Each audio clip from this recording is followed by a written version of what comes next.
श्री राम जय जय राम, श्री राम जय जय राम, श्री राम जय जय राम, श्री राम जय जय राम, श्री राम जय जय राम, श्री राम जय जय राम, श्री राम जय जय राम, श्री राम जय जय राम।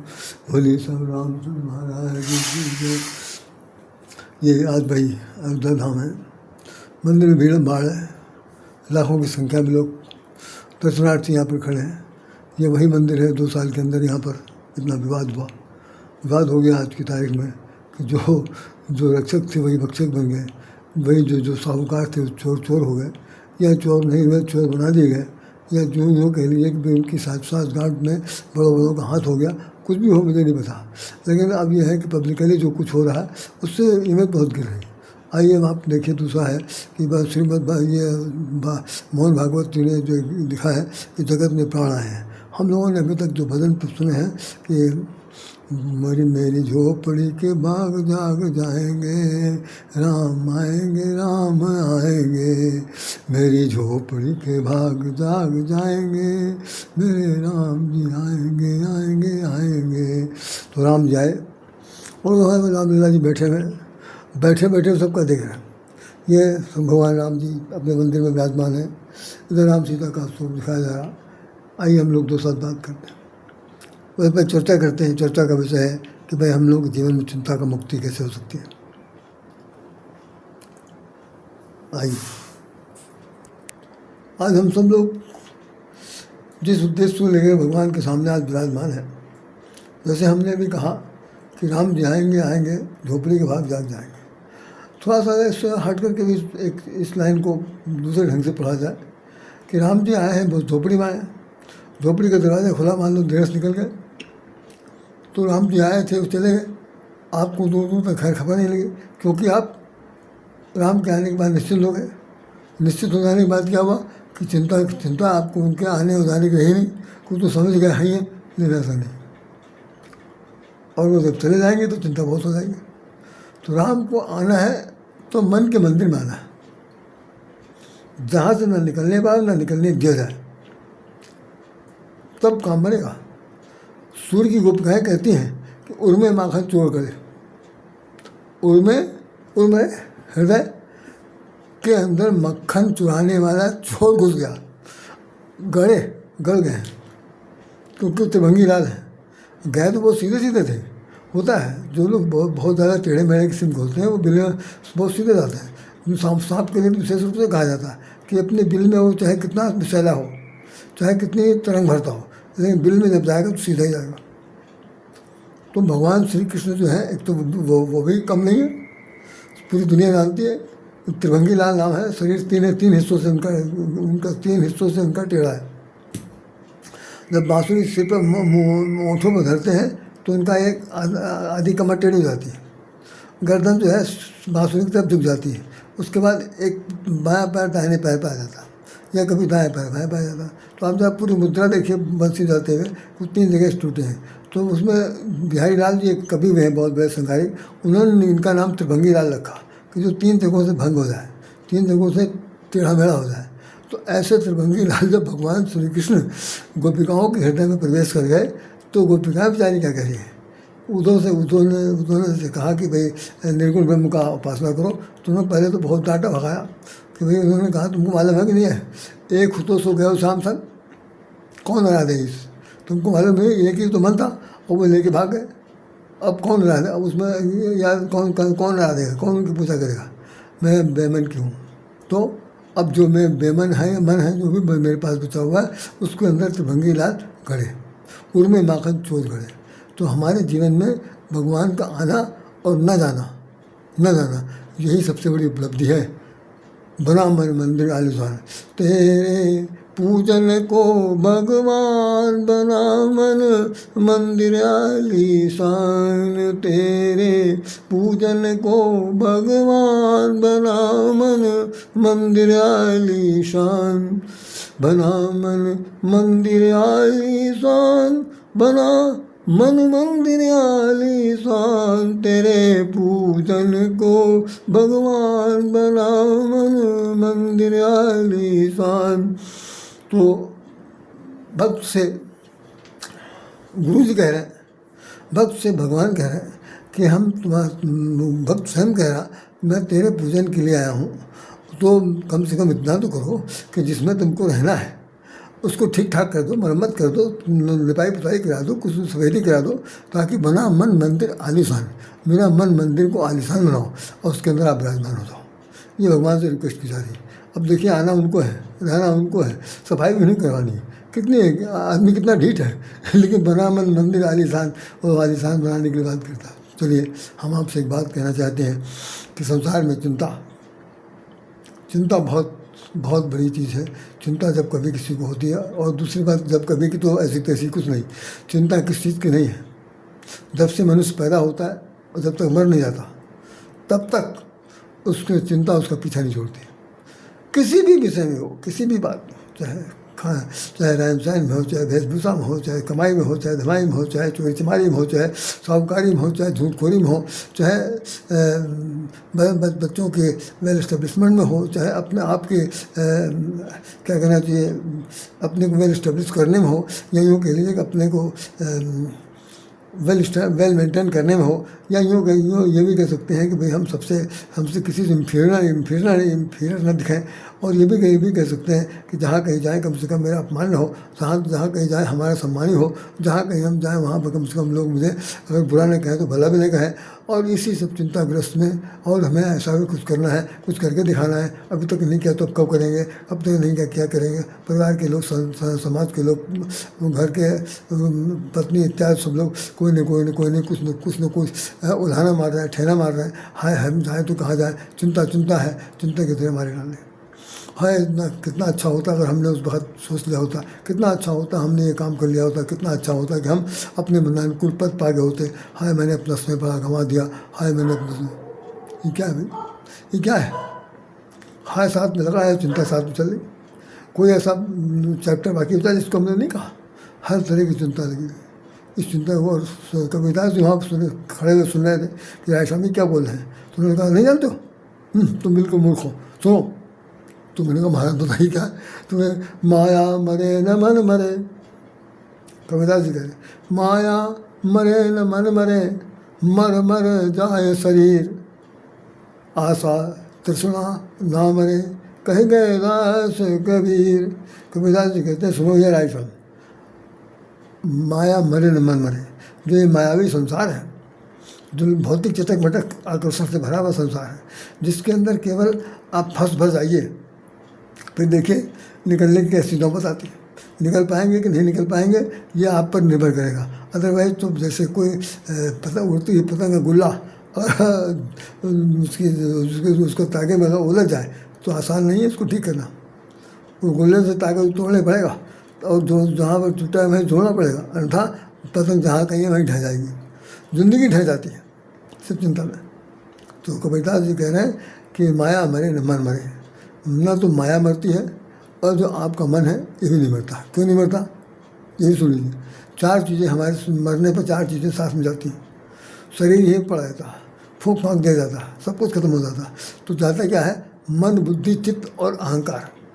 मन बुद्धि चित्त और अहंकार, ये चार चीज़ें जो हैं वो साथ साथ जाती। मन जाएगा वो भी दूसरे प्रवेश करेगा। बुद्धि यहाँ से जो जाए, जिसको आप ये कहते हैं, अगर जब कभी कोई चीज़ वो गिर जाती है ना, बुद्धि का अपना एक स्टैंडर्ड है, वो साथ साथ जाती है। उसके बाद एक चित्त है, चित्त को उसके कहते हैं जिसे आप जहाँ जब कभी डैमेज होता है, विध्वंस होता है, तो उसके अंदर ब्लॉक बॉक्स ढुल जाता है। घरों के अंदर बड़े बड़े दुछत्ती बनी होती है, जो जिसे कहते हैं कि स्टोर रूम, और वो कभी तहखाना खोला नहीं जाता, उसके अंदर कबाड़ भरा रहता। दुनिया की कोई ऐसी चीज़ नहीं जो उसमें ना हो, लेकिन कोई हाथ नहीं डालता, बहुत मुश्किल है। जब कभी देखना वहीं रखा होगा, कहीं वहीं रखा होगा। तो जो चित्त जो है वो संस्कारों से भरा हुआ है। ज़िंदगी में जितनी बार आपने अब तक जन्म लिया है, उन सभी जन्मांतरों का जो संस्कार है, जो वो सब धीरे धीरे उसके अंदर जमता चला जाता, भरा रहता, और वो भी साथ जाएगा, वो पटाया साथ जाएगा। तो और उसके बाद अहंकार जाएगा। आप जिस अहंकार को लेकर अब तक जीवित रहे हैं, जिस अहम में आपने अब तक जिंदा, जिस ईगो को लेकर आप जिंदा रहे, जिसका कोई आकार नहीं, साकार नहीं, बिल्कुल बेसलेस है, मूर्खता से भरा हुआ है, वो भी भगवान शंकर के रूप से जाना जाता है अहंकार, वो भी जाएगा। तो मन, बुद्धि, चित्त और अहंकार की चार चीज़ आती है। अब उन्होंने लिखा कि माया मरे न मन मरे, न माया मरती है और न मन मरता है। तो मर जाए शरीर, ये पंच तत्व का जो बना हुआ शरीर है, पंच प्राण जो है, हाड़ मास का बना हुआ शरीर, नश्वर शरीर है, ये 1000 बार जन्म लेगा, लाख बार जन्म लेगा, यही मरेगा, यही फूंका जाएगा, यही नाश किया जाएगा और कुछ नहीं होगा। बाकी इसके अंदर जो जीवात्मा है, अजर है, अमर है, उसमें काटे कटती है, न पानी में गिलाई जा सकती है, न जलाई जा सकती है, न सुखाई जा सकती है, न इसका कोई अंत किया जा सकता। भगवान शंकर ने, भगवान श्री कृष्ण ने गीता में लिखा है कि माया जो है अबद्ध है, इसका वध नहीं किया जा सकता, ये अनंत काल से ये ब्रह्म है और इसका कोई अंत नहीं है, हम लोग सब उसके अंश हैं और वंशी हैं। तो भाई माया तो मरी गई और मन जो था वो कहीं जहाँ का था चला गया। तो माया मरे न मन मरे, मर जाए शरीर। तो और क्या चीज़ बात बाकी बचा कि जब तक जिंदा रहेगा आप, आशा तृष्णा न मरे, कहेगा दास कबीर। कबीरदास जी कहते हैं ना तो आपकी आशा, हर चीज़ की आशा, हसरत की चाहत, हर चीज़ को पाने की लालसा, हर चीज़ के संग्रह सुख की भावना इतनी ज़्यादा कूट के मन में भरी होती, हाय क्या पाऊँ क्या रख लूँ, हाय क्या पाऊँ क्या ले लूँ, क्या पाऊँ क्या छीन लूँ, क्या पाऊँ क्या किस तरह से अपना बना लूँ, दूसरे का बिगाड़ दूँ। बड़ी बुरी हालत है भाई, मानसिक संतुलन बिल्कुल बिगाड़ देने में कोई कसर नहीं। आशा, तृष्णा कहते हैं भूख, तृष्णा माने प्यास, भूख प्यास किस चीज़ की है? भूख प्यास किस चीज़ की है? सबसे पहली भूख तो है कि मेरी प्रतिष्ठा, मेरे शान स्वाभिमान में कमी ना आने पर। जहाँ कहीं जाए वहाँ सब लोग उठ के खड़े हो जाएँ, ना उठ के खड़े हों तो कम से कम नमस्कार तो करबे करें, और भी कुछ ना करें तो हम जिस रास्ते से जा रहे हों कम से कम उधर के लोग जो हैं वो ये कहें कि ये वही आदमी है भाई, इसको समझना पड़ेगा। मतलब बिना वजह के झूठे दम भरकर अपने आप को जीना और जलाना, झूठे शान में जीना जलाना, ये इसे कहते हैं एक प्रकार का कि अचेतन मन की पागलपन। ये सबके पास है, ये केवल राजस्थान पास नहीं है। जितने जिंदगी इस धरती पर जिंदा हैं, पशुओं को छोड़ के जितने इस धरती पर जिंदा हैं, सब लोगों के पास ये चीज़ भरा हुआ है कि आशा तृष्णा, प्यास कभी मरती नहीं। आदमी क्या कहते हैं मृत्यु सैया पर लेटा हुआ, फिर भी उसकी एक आशा लगी हुई है। वो पैसा कहाँ हुई है, उसका क्या होगा जो रखा हुआ, हमें तो किसी को बांटा नहीं, और बांट दिया तो कहीं इधर उधर खर्च कर डालें, और इधर उधर खर्च कर डालेंगे तो क्या होगा? अरे क्या होगा अपनी ज़िंदगी के साथ सोच नहीं पा रहे, क्या नहीं होगा उसके बारे में सोच रहे। तो भाई दशा यह है कि मरते दम तक आदमी की पागलपन चलती नहीं है। तो उन्होंने कहा कि भाई ये आशा तृष्णा ना मरे, कहेगा दास कबीरदास जी ने कहा। बहुत ही 32 आने 1000% में कहूँगा सच उन्होंने कहा। अब गोस्वामी जी से मिली, गोस्वामी जी क्या कह रहे हैं? चिंता सापिन को नहीं खाया। संसार में ऐसे कौन सा व्यक्ति है जिसको कि चिंता रूपी सर्पणी ने डस नहीं लिया। चिंता में लोग मरे जा रहे हैं, चिंता में लोग काले पड़े जा रहे हैं, चिंता में घुट करके वो लोग कुछ का कुछ बात आ रहा। अच्छा किसी बात की और चिंता, जैसे किसी ने कभी गलत फहमी में कोई बात, अरे भाई क्या बात है, आपका तो चेहरा बड़ा डाउन हो रहा, आपको तो बहुत मुझे लग रहा है कोई प्रॉब्लम हो गई, आप किसी डॉक्टर को दिखाइए। भाई इतना पिछल्ला छोड़ कर चल दीजिए। देखिए अच्छा भला आदमी जो 2 रोटी खाता था वो अब आधी खाएगा, और सोचेगा ये आदमी क्या हमारा दुश्मन है, कुछ तो सही कह के गया हुआ, हमारे चेहरे में गिरावट आ गई है, हमारे अंदर कमजोरी आ गई है, हमारे अंदर कोई और समस्या हो गई है, इसमें बात क्या तो भी मिला जाए। अब इसी से समस्या का समाधान तो नहीं मिलेगा, लेकिन चिंता सांप की तरह से वो डसने को तैयार। और बहुत सी चिंताएँ हैं, बहुत सी चिंताएँ हैं। माताओं को तो सबसे ज़्यादा चिंता होती, पुरुष तो दूसरे ढंग की चिंता करता है। तो मैं समझता हूँ कि चिंता का मतलब जो है वो केवल यही है कि जो अपने पास नहीं मिल जाए। जैसे होता है एक रामचंद्र महाराज में लिखा है कि जो काहू की सुने बड़ाई, सांस सुने तो जन जुड़ी आई। अगर कोई किसी की बड़ाई सुन लेता है कि वहाँ पे उसकी बड़ाई हुई, हमारी नहीं, हमारे नाम की चर्चा नहीं हुई, बाप रे बाप, हद हो गई, इतनी बड़ी बात। अरे हमारी कोई औकात ही नहीं समझे, अब निपट लेंगे। अब इसी सोच में घुले जा रहे हैं। अभी बारी आई नहीं है, उससे पहले पागल हो जा रहे हैं। तो दशा ही बड़ी खराब है। ये मनोवैज्ञानिक अवगुण है, मनोवैज्ञानिक रोग है। तो ये खास तौर से लोग बताते हैं, कई बार अगर कभी किसी की पढ़ाई कर दी जाए या किसी की बुराई कर दी जाए, उसी के मुँह पर कर दी जाए या कहीं पीठ पीछे कर दिया, पीठ पीछे करने के बाद उस आदमी से कहता है जिससे कहा आपने कि धीरे से कह दीजिएगा कि आपकी स्थिति ठीक नहीं है, कुछ लोग आपको बारे में बता रहे हैं। अब कुछ लोग बता रहे हैं, उसका नाम नहीं, जो बता रहे हैं वो उससे कह दिया गया।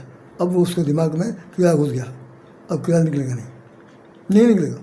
तो चिंता सापिन को नहीं खाया, चिंता सर्पणी बनकर संसार में किसको नहीं खा लिया। और दूसरा उदाहरण क्या दे रहे हो, कहीं तक जाए नहीं व्यापी माया। ऐसा संसार में कौन सी जगह है भैया जहाँ पर जाने पर मोह माया नहीं व्याप्ति। मोह ममता अंधी है, ममता तिमिर तरुण अंधियारी। ममता जो है घनघोर अंधकार रात्रि के समान है, और मोह जो है वो सकल व्याधीन कर मूला है। मोह सकल व्याधीन कर मूला। मोह में सब प्रकार की जितनी भी व्याधियाँ हैं, जितने भी रोग हैं, सब घुसे हुए। तो मोह माया जो है वो संसार में ऐसी वैसी है कि जो भाई कहाँ नहीं है, सब उस मोह माया से कौन नहीं पता। अरे मनुष्यों की क्या औकात है, इसमें देवी देवता फंस गए मोह माया के चक्कर में।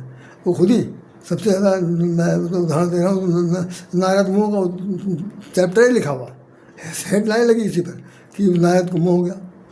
अब इतना बड़ा देवर्षि नारद, इतने समझदार नारद, पूरे ब्रह्मांड में घूमने वाले नारद, हरि के भक्त नारद, एक तारा बजाने वाले नारद, नारायण कहने वाले नारद, उनको मोह हो गया। कहे बात का मोह हो गया कि मेरी शादी नहीं शादी नहीं हुई तो क्या हो गया। जब जिंदगी में तुमने शादी नहीं की, बैठ के जब तक तपस्या करते हैं, अचानक ही क्या हो गया। भगवान ने यही कहा कि भाई उन्होंने जाकर कहा मुझे अपना रूप दे दिए। भगवान ने कहा ये ठीक नहीं, अब ये तुम्हारे लायक है नहीं, लेकिन बोले कुछ नहीं। उन्होंने कहा बहुत दिन किन तुम लाया महाराज, तो बहुत दिन बाद दिया क्यों। अरे चले आए मैं कैसे आना हुआ। तो वो बता तो नहीं रहे, लेकिन कह रहे हैं कि अपनी स्वरूप दे दिए। भगवान ने कहा कि भाई जो हमसे अच्छा लगेगा तुम्हारे लिए वही मैं करूँगा। भगवान ने इनको बंदर बना दिया। मोह माया उनके जो वो है भगवान विष्णु के सवारी, जिनका नाम गरुड़ है, गरुड़ को मोह हो गया। और वो भी कहाँ हुआ, उस जगह रणांगन में, जहाँ पर भगवान राम और लक्ष्मण जो है वो सर्पनाग में के फांस में बांध रखा है उसमें मेघनाथ ने, और वहाँ बेहोश पड़े हुए। अब वो नारद जी पकड़ के ला रहे हैं कि चलो गरुड़ को, और चल के इनके बाद बंधन काट दिए। अब बंधन काटने के बाद तो कहने लगे कि अरे सारे संसार का बंधन तो भगवान काटते हैं, और मुझे देखी कि मैं इनका बंधन काट रहा हूँ। बस यहीं से उनके दिमाग में घुस गया कि मैं भगवान से भी बड़ा हूँ। अब इसका कोई समाधान नहीं, कोई भी समाधान। और क्या हुआ, गीता का संपूर्ण अध्याय अर्जुन को मोह हो गया कि हम किसी को मारेगा नहीं, क्योंकि ये सब लोग हमारे अपने हैं। उसमें भगवान कह रहे हैं इसमें से कोई अपना नहीं। कोई भी अगर अपना होता तो मारने को आता। यहाँ भी तीर कमान लिए क्यों खड़े हैं, ये सिर्फ अर्जुन को मटाना चाहते हैं, पांचों पांडवों को खत्म करना चाहते हैं। और तुम कह रहे हो मारेंगे नहीं। अरे तुम अगर मार दोगे वीरगति मिल जाएगी, मार दोगे तो संसार तुम्हारा नाम अमर होगा, और मर जाओगे तुम्हारे स्वर्ग का रास्ता खुला है। और अगर तुम यहाँ भागे तो सबसे बड़ी बेइज्जती होगी, सब लोग कहेंगे क्षत्रिय बनने पैदा हुए, वो लानत है, बहुत थोड़ी बात है। तो इस तरह के मोह से बचिए, और जो तुम्हारा कर्तव्य उसका पालन करिए।